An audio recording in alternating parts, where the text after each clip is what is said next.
Prof. Alex Nina ensina colonialismo e prosperidade. Considere as seguintes afirmações. Portugal e Espanha enriqueceram por conta da exploração dos povos da América Latina. O imperialismo dos países europeus fez com que a África não prosperasse. O imperialismo americano impede a prosperidade de nações subdesenvolvidas, incluindo o próprio Brasil. Existe até hoje uma dependência econômica entre países desenvolvidos e desenvolvimento ou prosperidade. Né? Vamos pensar nessas frases, porque são frases muito ditas aí sobre os malefícios do colonialismo, basicamente que ele impede que algumas nações prosperem. Isso é um argumento muito utilizado por vários pesquisadores, enfim. Então, existe uma suposta correlação entre o nível de desenvolvimento e a história do colonialismo. Coloquei aqui, entre aspas, suposta correlação, porque isso nem sempre é tão claro, olha só. Mas existem coisas que são evidentes. Por exemplo, países que no passado foram colonizadores tendem a ser mais desenvolvidos hoje. Países que no passado foram colonizados tendem a ser menos desenvolvidos, embora os Estados Unidos já tenha sido colônia. O problema dessa correlação é porque a gente não sabe até quando vai o fato de ter sido ou não colonizador no passado, onde é que começa e termina essa história. Por exemplo, a Grécia já foi um grande império, particularmente ali Atenas, Esparta. E hoje a Grécia, há pouco tempo atrás, teve uma grande crise financeira. Então, os Estados Unidos já foi colônia também, mas ele hoje é a nação mais desenvolvida do mundo. Então, o que a gente pode fazer é algo estatístico. Os Estados Unidos e a Grécia podem ser uma exceção. Né? A regra por isso que eu coloquei o tende, quando o país foi no passado recente, aí a gente pode fazer um recorte também, aí já tira a Grécia, né? Por mais que você não defina exatamente o que seja recente, 100, 200 anos, dá para você ter uma noção do que seria o passado recente. Então, no passado recente, vou pegar ali desde a era das navegações. Os países que foram colonizadores até hoje são os mais desenvolvidos, e os países que foram colonizados até hoje são os em desenvolvimento ou em subdesenvolvimento. Tá? É razoável você supor essa correlação, tá? Apesar de ter exceções. É algo razoável. Eu também não tenho dados empíricos, né? Mas a gente consegue, de forma até mesmo intuitiva, ou melhor dizendo, heurística, pressupor isso. Então, vamos admitir essa correlação como verdade. Ela não implica em casualidade. Então, o fato de dois fatores estarem correlacionados não significa que um causou o outro ou vice-versa. Ou você não sabe para que lado está essa causalidade. É isso que a gente vai explorar aqui. Ó. Porque todos esses argumentos aqui, eles são baseados na seguinte relação causal. Colonização gera prosperidade. Mas não pode ser o contrário. Primeiro os países prosperaram para depois colonizar? Vamos analisar logicamente essas duas relações de causa e efeito. Primeiro, é preciso definir o que é colonização e o que é prosperidade. Toda vez que a gente vai fazer uma análise lógica de conceitos, e até mesmo científica, a gente precisa defini-los. Então, colonização, eu vou definir como domínio territorial de um povo sobre o outro. Eu não busquei nenhuma literatura sobre isso, tá? Vou falar de forma bem genérica aqui, para o nosso raciocínio. A prosperidade, eu vou definir como a melhoria das condições materiais e tecnológicas de um povo. Então, vai ficar muito claro o que é um e o que é o outro, tá? Porque alguém pode dizer, prosperidade é você não ter uma sociedade altamente desigual, mas não é esse conceito que eu estou tratando aqui, ok? A sociedade pode aumentar sua desigualdade, mas se as condições materiais e tecnológicas aumentar de todo mundo, pobres e ricos, então significa que essa sociedade está mais próspera. Vamos lá mostrar aqui o caso. Se a colonização leva à prosperidade, significa que houve um Estado, coloca aqui um momento, né? Fica melhor do que o Estado. Um momento em que os povos haviam níveis semelhantes de prosperidade, que passaram a se diferenciar à medida que um colonizou o outro. Então, você tinha o povo A e o povo B, basicamente no mesmo nível, ou similar de prosperidade. Aí o A coloniza o B. Então, o A se torna mais próspero e o B se torna menos próspero. Nesse caso, foi a colonização que levou à prosperidade, particularmente do colonizador, ou à má prosperidade do colonizado. Essa seria a relação lógica, a dedução, aliás, dessa relação, tá? Teria que ter um estado precedente em que esses povos tinham o mesmo nível de prosperidade, e o fato de A colonizar B fez com que o A se tornasse mais próspero. Mas olha só, para evadir outro povo e colonizá-lo, o colonizador não poderá ir com toda a sua população, e deverá conhecer o território do inimigo. Pensa, eu estou lá em Portugal, os portugueses estão lá e eles vieram colonizar o Brasil. Não dá para vir toda a população portuguesa para cá, porque senão Portugal vai ficar vazio. Então, não foram todos os portugueses, foi uma parcela bem pequena dos portugueses que vieram para o Brasil. Tá certo que o Brasil na época não tinha uma unidade, né, de nação, eram vários povos, enfim. Ao mesmo tempo, se os portugueses entrassem em guerra, por exemplo, com os índios, e eles tivessem o mesmo nível de prosperidade, como está esse pressuposto, eles iam ter uma desvantagem bélica muito grande, porque os índios já conhecem o território. Então você vai no território do inimigo guerrear contra ele. Você está em desvantagem, porque o seu inimigo conhece o território. Tá? Além de que você provavelmente está em menor número, porque seu inimigo está com toda a população dele e você está só com uma parte muito pequena da sua população. Essa desvantagem bélica só pode ser superada se já houver previamente uma diferença no nível de prosperidade entre os povos. Então, a situação mais lógica é a seguinte: existiam dois povos A e B com o mesmo nível de prosperidade. O povo A se tornou mais próspero antes de colonizar o povo B. Ele se torna mais próspero porque ele aumentou sua produtividade. Isso já é algo comprovado nas ciências econômicas. A prosperidade de uma nação depende do seu nível de produtividade. Quanto mais produtiva uma nação, mais próspera ela é. A administração científica de Taylor, esse está no livro básico de economia aqui, ó. Qualquer livro básico de economia, livro do Mann.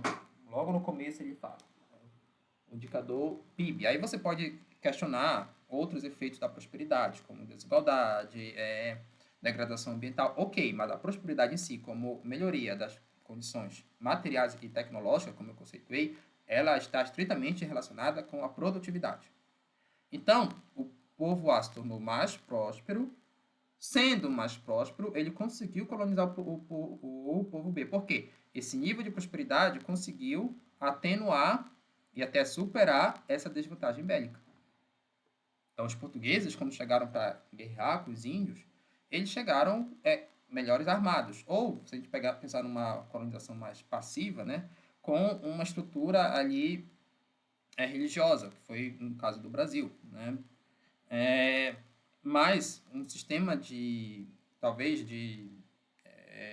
religioso e até mesmo de normas mais coeso. Não estou falando que é melhor ou pior, mas mais coeso, e tanto que eles conseguiram converter os índios e não o contrário. Não aconteceu dos portugueses converterem em grande parte aos mitos indígenas. Né?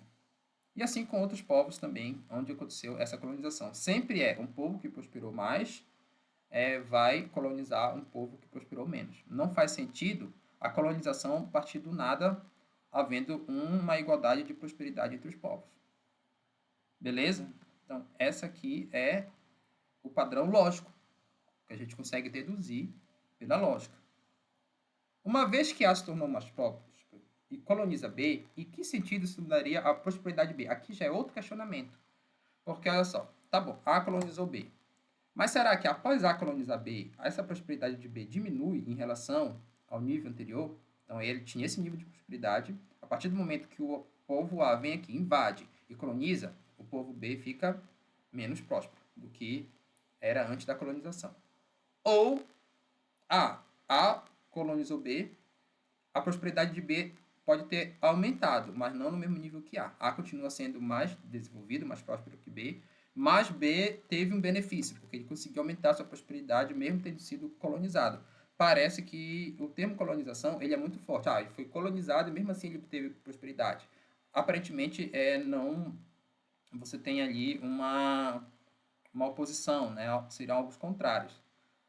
Claro, isso a gente vai dizer que existem evidências do excesso de colonização. Então, todo o processo de colonização ele tem problemas, principalmente se a gente pensar nas normas, hoje é dominante, particularmente nas democracias liberais, em que você tem que respeitar as individualidades de cada pessoa, de cada povo, né? A autodeclaração dos povos é uma coisa já relativamente consensual entre as nações que seguem a democracia liberal. Então, se a gente pensar na colonização, seja de qualquer país no passado, e mesmo atual, que ainda existem, né, nações imperialistas, mas principalmente no passado, a gente pode julgar com as regras de hoje. A gente comete o anacronismo. Há um grande debate se você fazer esse julgamento anacronista faz sentido ou não. Eu não vou entrar nesse mérito, né? Mas eu vou desconsiderar o anacronismo. Eu vou partir do pressuposto que sim, claro, é claro que a gente consegue ver excessos hoje dos processos colonizatórios, seja lá onde for. A colonização da África, daqui da América, enfim. Né? Ou mesmo os povos mais antigos. Né? Se a gente pensar a colonização do Império Romano com os outros povos, né? Em algum nível você vai encontrar excessos. Né? Eu não estou falando assim de casos concretos porque eu não sou historiador, mas sim, provavelmente é possível você encontrar excessos aí em povos da antiguidade, a colonização que os astecas faziam aqui, por exemplo, com outros povos indígenas. Olha só, mesmo assim, os fatos mostram que os povos colonizados tendem a prosperar em virtude da economia de mercado. Olha só que coisa, né? Isso está no livro do Sawyer. Esse livro é Fatos e Falácias da Economia. Então, se você analisar os dados frios e conceituando a prosperidade daquela forma que eu conceituei, o que acontece? Os povos que permaneceram isolados e não foram colonizados, como os Anomamis aqui no Brasil e os aborígenes lá na Austrália, não prosperaram. Porque você tem a ideia de que é uma relação necessariamente de oprimido e opressor. E não necessariamente é assim. Tá? Isso é uma visão marxista. Não estou falando nem que essa visão está errada, mas não é a única visão que existe. E quando a gente confronta com os dados, a gente vê que essa visão não se sustenta por conta disso aqui, ó. Se fosse verdade que ao ser colonizado o povo B ia diminuir sua prosperidade, o que a gente espera? Os índios que tivessem contato, os povos que tivessem contato com os europeus iriam se tornar menos prósperos do que os Yanomamis, por exemplo. E não foi isso que aconteceu. Tá certo que a população indígena, boa parte, absorveu ali alguns valores dos portugueses aqui no Brasil e também ao contrário, tá? O povo brasileiro ele é essa miscigenação, mas no geral os descendentes desse povo aqui eles se tornaram mais prósperos em relação a povos que não se submeteram, entre aspas, ao processo de colonização. Então, a colonização, ela tem, em algum nível, a economia de mercado. Os índios trocavam coisas com os portugueses. Por exemplo, há quem diga, eles trocavam só espelhos pegavam espelhos e davam riquezas portugueses. Mas você, na prática, você teve o quê? Aqui no caso do Brasil, você teve uma catequese muito grande feita pelos padres jesuítas, que possibilitou ali os povos de origem indígena, né, a população que se deu depois, ao acesso a toda uma literatura, toda uma filosofia que foi construída antes, e inclusive também ali como eu posso dizer, a industrialização que veio depois, que teve acesso, que isso possibilitou maior prosperidade dos descendentes desses povos. Aí tem uma grande discussão se a cultura não foi perdida, mas em relação a fato é o seguinte, quem é descendente de um Yanomami ou de um aborígene e hoje ainda vive nessas tribos, tem menos progresso material e tecnológico do que quem é descendente de um povo colonizado. Aí tem a discussão se não teve ali os excessos da colonização. E claro, obviamente teve os excessos. Mas, embora você tenha esses excessos, é falso dizer o que está lá no início dessa nossa aula. Que, por exemplo, esses povos não prosperaram por conta do imperialismo, ou que o enriquecimento dos povos hoje considerados desenvolvidos ocorreu em virtude da exploração. Essa exploração pode ter até uma discussão em que nível ela existiu, né? Porque a colonização tem excessos. Mas não foi por conta disso que os povos enriqueceram, já que eles só teriam como colonizar se eles estivessem enriquecidos previamente. E uma vez que eles colonizaram, mesmo que você tenha excessos, o fato é que os povos que são descendentes dos colonizados acabaram prosperando mais do que povos que não foram colonizados e ficaram aqui isolados. Bom, isso o Thomas Sowell explora melhor nesse livro aqui que eu usei como referência, Os Fatos e Falácias da Economia. Bom, é isso. Espero que tenham gostado. Não esqueça de curtir, compartilhar e se inscrever no canal.